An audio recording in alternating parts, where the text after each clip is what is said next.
న్యూస్కు స్వాగతం.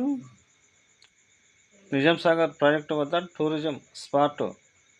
నిజాం సాగర్ ప్రాజెక్టు గోల్ బంగ్లా వద్ద 10 కోట్ల రూపాయల వ్యయంతో కాటేజీల నిర్మాణాలు, గార్డెనింగ్, బోటింగ్ పాయింట్ తదితర టూరిజం అభివృద్ధి పనులు కొనసాగుతున్నాయని జిల్లా కలెక్టర్ అశ్విని సాగర్ తెలిపారు. మంగళవారం ప్రాజెక్టు వద్ద జరుగుతున్న పనులను ఆయన బాన్స్వాడ సబ్ కలెక్టర్ కేఎల్మయి నీటిపారుదల శాఖ చీఫ్ ఇంజనీర్ శ్రీనివాసరావుతో కలిసి పరిశీలించారు. నిజాం సాగర్ ప్రాజెక్టులోకి ఎగువ భాగం నుండి వస్తున్న ఇన్ఫ్లో, దిగువ విడుదల చేస్తున్న అవుట్ఫ్లో గురించి నీటిపారుదల శాఖ అధికారులను అడిగి తెలుసుకున్నారు.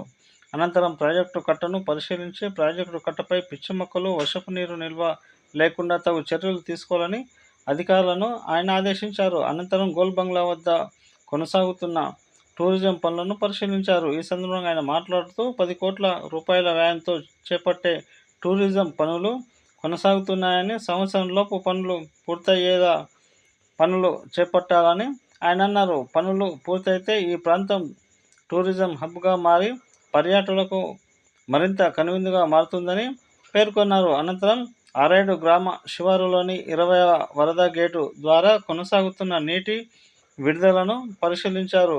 మెయింటెనెన్స్లో భాగంగా 20వ గేట్ల పనితీరును ఇంజనీర్ల బృందం పరిశీలించేందుకే నీటి విడుదల చేపట్టారని ఆయన అన్నారు. 36 సంవత్సరాల కిందట నీటి విడుదల ఈ వరద గేట్ల ద్వారా కొనసాగిందని, మళ్ళీ ఇప్పుడే కొనసాగుతుందని అన్నారు.